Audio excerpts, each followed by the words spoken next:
Hello everyone. I hope you're having a great day so far.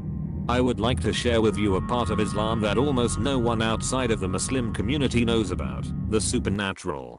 This post will give you insight into how Islam explains Dogman, Bigfoot, and all the other creatures people are seeing. Now before you start dismissing this post, and immediately shoo me off of the metaphorical podium, I would like to assure everyone that this is not me claiming that I have it all figured out. This is my explanation, and just by reading it, you will have something out of it. By understanding how some people process supernatural sightings, it might help you find stories of things you are looking for. If I call something Jinn, and you call it Dogman, and we meet, knowing that I call it Jinn already allows us to connect on what we are actually talking about. This is not a post about religious debate. I am not attacking anyone's faith. Whether you believe in God or not has nothing to do with this. This is a window into a perspective you might enjoy learning about. Now, with that hopefully firmly established, I would like to introduce you to what a Jinn/Jinny/Genie is.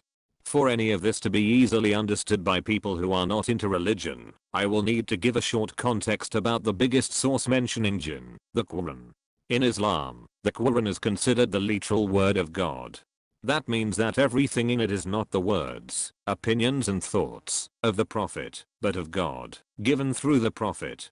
If you ever read the Quran, you will notice that it speaks from God's perspective, and not from the Prophet's. Jinn are mentioned in the Quran. Some of these sentences are Surah Al-Hijr verse 27. And the Jinn we created, before from scorching fire. Before means before humans. Surah Rahman, verse 15. And he created the Jinn from a smokeless flame of fire. Remember that distortion between visible fire and smoke. Yeah, that.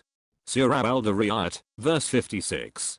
And I did not create the Jinn and mankind, except to worship me. Surah Al-Kahf, verse 50.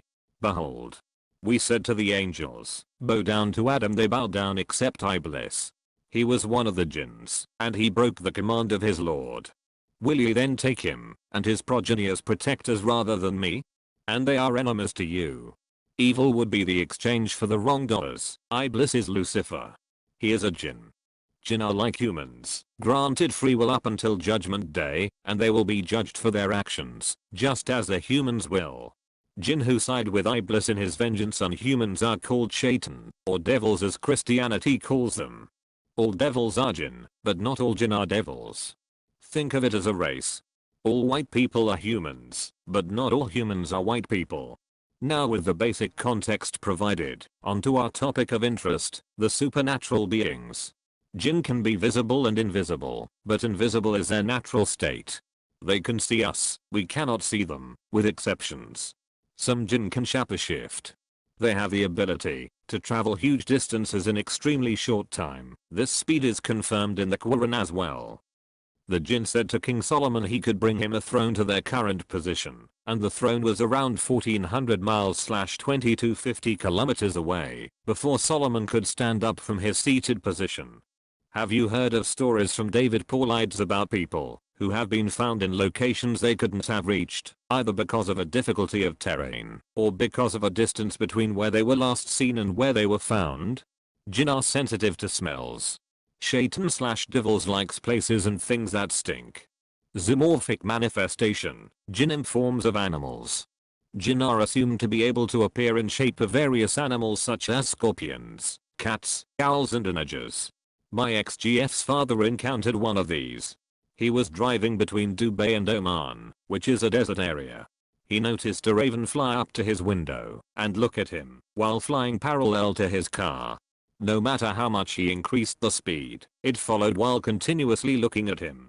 It left him at some point and he came home with visible signs of fear, she said. 2. Jinn in form of storms and shadows, shadow men, dead relatives, sounds coming out of nowhere, children laughing, items moving etc. Night terrors/sleep paralysis is believed to be a sign of Jinn possessions, but I do not know if the things people see are Jinn or hallucinations created by them. Jinn in form of storms and shadows. Did you see shadows of things in corners, only to see them gone when you turned on the lights?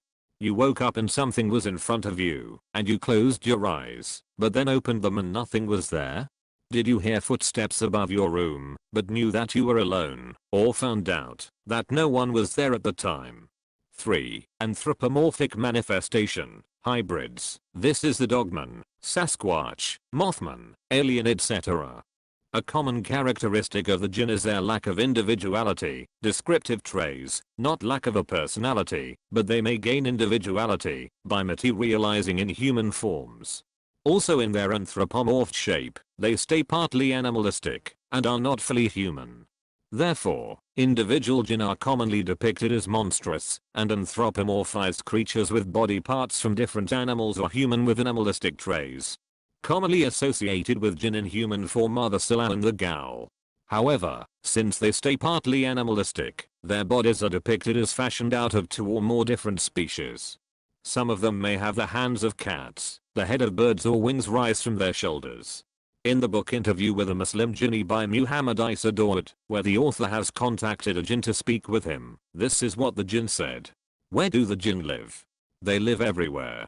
Since the globe consists of only 28% land, but 72% water, most of their cities and central governments are on water, in deep oceans and in rivers. They also live in deserts, and are called gals.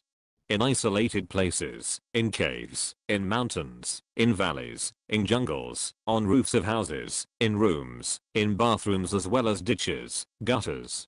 For the last part, remember that they are naturally invisible, without a tangible body.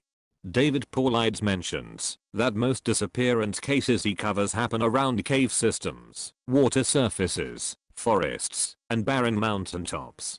In order to become visible, the body of the Jinni has to go through a transformation process, and to return to his original form he has to suffer, and the process takes long time.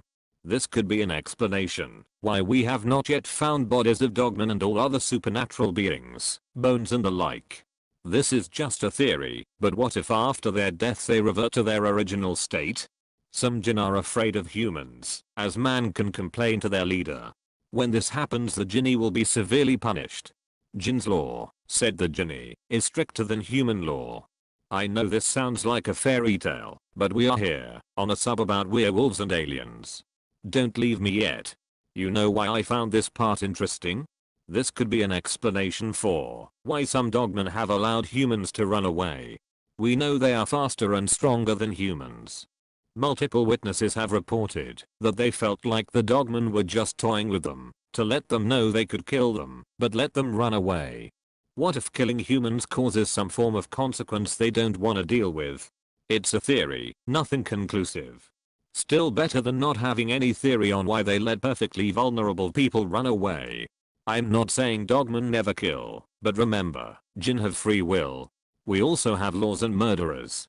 Edit. Another book, Interview with a Muslim Exorcist, where an exorcist explains what happens when a Jinn enters a body. When the Jinn enter the human body, they settle in the control center of the body, the brain. They concentrate in the brain and conceal their human mind, making the person lose consciousness in a way similar to hypnotism. Then they manifest themselves and take control of the body through the brain. However, this does not mean that they only concentrate in the brain. They may concentrate in other body parts and organs, thereby leaving the brain. This aspect of almost becoming hypnotized could be linked to the lost time phenomenon, where people would snap back to their senses, and they notice that hours have passed.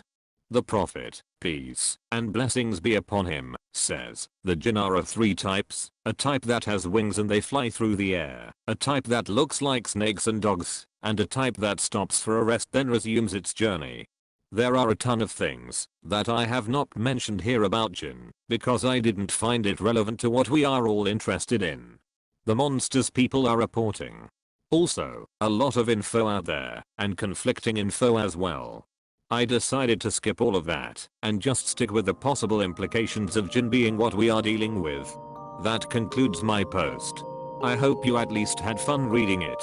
Again, I will repeat. I'm not telling you stop all your suspicions, I carry all the answers, but this is what I believe, and even though I do, I still don't dismiss other theories. Keeping an open mind to all possibilities is crucial.